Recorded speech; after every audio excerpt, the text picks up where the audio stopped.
2 महीने में दूसरी बार पीएम नरेंद्र मोदी ने लाल किले में झंडा फहराया। आज मौका नेताजी सुभाष चंद्र बोस से जुड़ा था। आज ही नेताजी के नेतृत्व में आजाद हिंद फौज ने स्वतंत्र भारत की अस्थायी सरकार बनाई थी। आज इस मौके की 75वीं वर्षगांठ है। जगह बेशक दिल्ली हो, लेकिन नजरें उत्तर पूर्व के वोटों पर है। वो आखिर कैसे, आपको दिखाते हैं।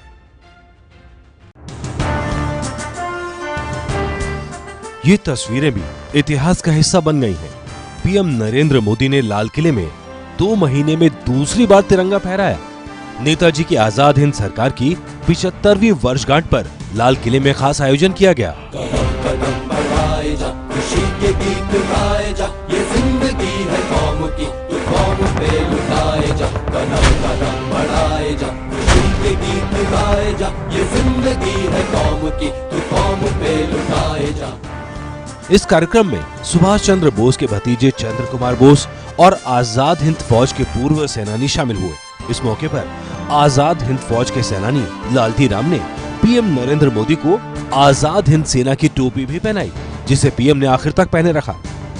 लाल किले में ही आजाद हिंद फौज के 3 अफसरों colonel Prem Sehgal, colonel Gurbaksh Singh Dhillon, major general Shahnawaz Khan पर लाल किला अभियोग नाम से मशहूर मुकदमा चला था, जिसने देश में देशभक्ति की ज्वार पैदा की थी।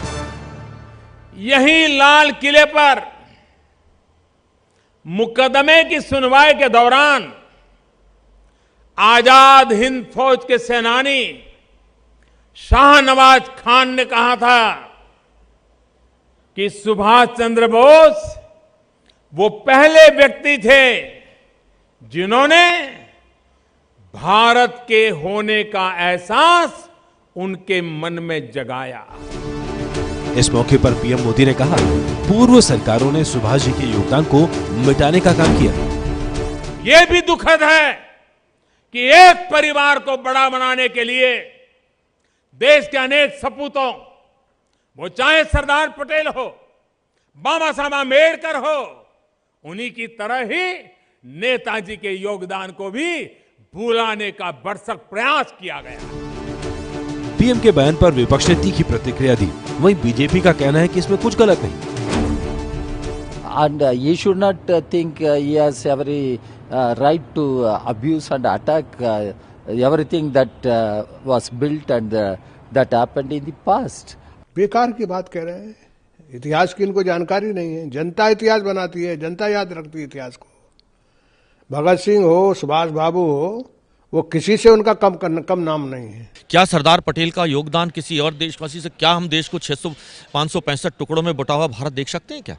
क्या वो कल्पना कोई कर सकता है? क्या हमने आज़ादी प्राप्त कर ली, नहीं क्या 565 रियासतों का देश बनता है, टुकड़ों में बटा हुआ देश? तो क्या सरदार पटेल का योगदान, क्या अंग्रेजों के विदेश के अंदर एक सरकार का गठन करना, विदेशी जापान, चाइना, कोरिया जैसे, इटली जैसी सरकारों को उनकी मान्यता देना, क्या वास्तव के अंदर ये सुभाष चंद्र बोस जी का दिया हुआ एक आह्वान नहीं था, जिसमें युवाओं में चिंगारी बैठी और लॉ के रूप में हमें आजादी मिली? इस मौके पर एक बयान ने राजनीतिक समीक्षकों का ध्यान खींचा। यह बयान है सुभाष और उत्तर पूर्व के संबंधों को लेकर। नेताजी की अगुवाई में बनी आजाद हिंद सरकार ने भी पूर्वी भारत को भारत की आजादी का गेटवे बनाया था। अप्रैल 1944 में 1944 में कर्नल शौकत मलिक की अगुवाई में मणिपुर के मोइरांग में आजाद हिंद फौज ने तिरंगा फहराया था। जानकार मान रहे हैं कि पीएम मोदी सुभाष चंद्र बोस के सहारे उत्तर पूर्व के वोटों पर निशाना लगा रहे हैं। सर्वेक्षण बता रहे हैं कि अगर यूपी में एसपी बीएसपी का गठबंधन होता है तो इस बड़े राज्य से भी बीजेपी को नुकसान उठाना पड़ सकता है। इसी तरह मध्य प्रदेश और राजस्थान में भी 2019 में सीटें घट सकती हैं। 2014 में उत्तर प्रदेश में एनडीए ने 80 में से 73, एमपी में 29 में से 27 और राजस्थान में 25 में से 25 सीट जीती थी। 2019 में नुकसान की आशंका को देखते हुए नॉर्थ ईस्ट का रुख किया गया है। नॉर्थ ईस्ट में कुल 25 लोकसभा सीट है। इसके अलावा पश्चिम बंगाल में कुल 42 लोकसभा सीट है। 2014 में यहाँ बीजेपी को सिर्फ 2 सीट मिली थी। बीजेपी अध्यक्ष अमित शाह ने 2019 के लोकसभा चुनावों के लिए बंगाल से 22 सीट जीतने का लक्ष्य रखा है। इसी तरह बीजेपी की नजर उड़ीसा से भी सीट बढ़ाने पर है। ये वो राज्य हैं जहां सुभाष चंद्र बोस का नाम बीजेपी को वोट दिला सकता है। नेताजी सुभाष चंद्र बोस ने अंग्रेजी हुकूमत के खिलाफ सशस्त्र सेना खड़ी की थी, जिसमें युद्धबंदियों के अलावा बड़ी संख्या में मलेशिया और बर्मा से लोग शामिल हुए थे। इस सेना में करीब 43,000 सैनिक थे। 21 अक्टूबर 1943 में सिंगापुर में कैथे बिल्डिंग में अस्थायी आजाद हिंद सरकार बनाते हुए तिरंगा फहराया गया था।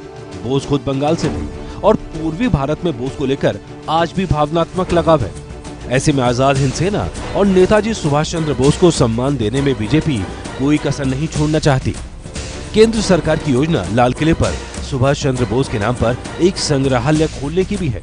साथ ही 30 नवंबर को आजाद हिंद सरकार के 75 साल पूरे होने पर अंडमान निकोबार में 150 फीट ऊंचा राष्ट्रीय ध्वज भी फहराया जाएगा।